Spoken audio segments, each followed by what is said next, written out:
What is an RC aircraft? Well, the AMA, if you look at the safety code, it has a very clear definition, and so I guess you have to read a little bit between the lines.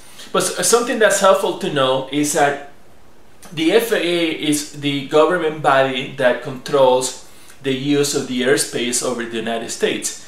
And one of the key principles that the FAA uses to make sure that the airspace is safe is this principle of see and avoid. And see and avoid basically says every airplane or aircraft that's flying through the air has to be on the constant lookout for other aircraft, and it has to do everything possible to avoid a collision with them.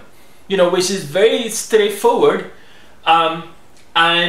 It's, we're talking about maybe over 100 years that airplanes have been flying through the air, and I don't know when this principle came into being, but I suspect it was pretty much from the very early days, and I think it's worked pretty well. Basically it just means that everybody has to do their part to ensure the safety of the airspace. Pretty straightforward. Well, if you look at the AMA safety code, and of course this is for RC aircraft, right there near the beginning it says, model aircraft pilots will see and avoid all aircraft. Which is very straightforward, and that's tying in directly with this FAA concept of see and avoid. And I'm sure other countries have similar concepts that they use. So what this is saying is that if you're flying an RC aircraft, you have to abide by the rules of the national airspace, and you have to see and avoid all other aircraft. Okay, very straightforward. But then it goes on, and it says for RC model aircraft, there's two more points. The pilot has to maintain control during the entire flight. And what that's telling me is that the pilot, you cannot have a computer controlling the airplane. Okay, because then you're not in control. Okay, now it doesn't say that you cannot have a computer assisting you. You have gyroscopes and whatever in there that's helping you fly the airplane, but it's very clear that you as the human is still the pilot in command, quotes, of the model airplane.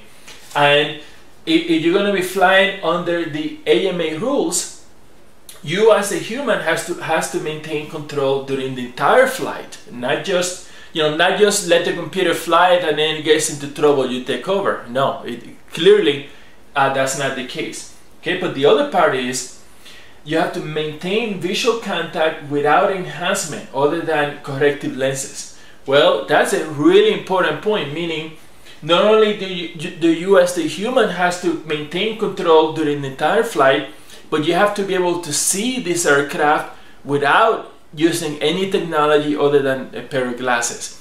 Okay, so if it gets so far away that it's a dot in the distance that you can only see with a pair of binoculars, clearly you're not flying under the AMA rules. And of course, if you have to use any other assistive device, you're looking at a computer screen or whatever, you're not being compliant. So that's very clear.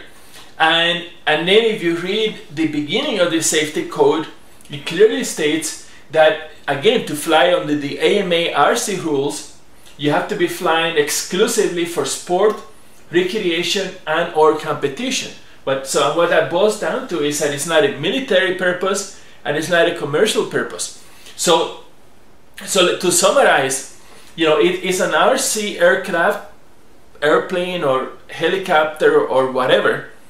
If first of all you're flying for fun, secondly you as a human are in continuous control of this aircraft, okay, and you have to have line of sight without any assistive technologies view of the model. Okay, so if you satisfy all three of those, then it's an RC airplane and you're flying under the AMA rules and you're good to go. Okay, till next time.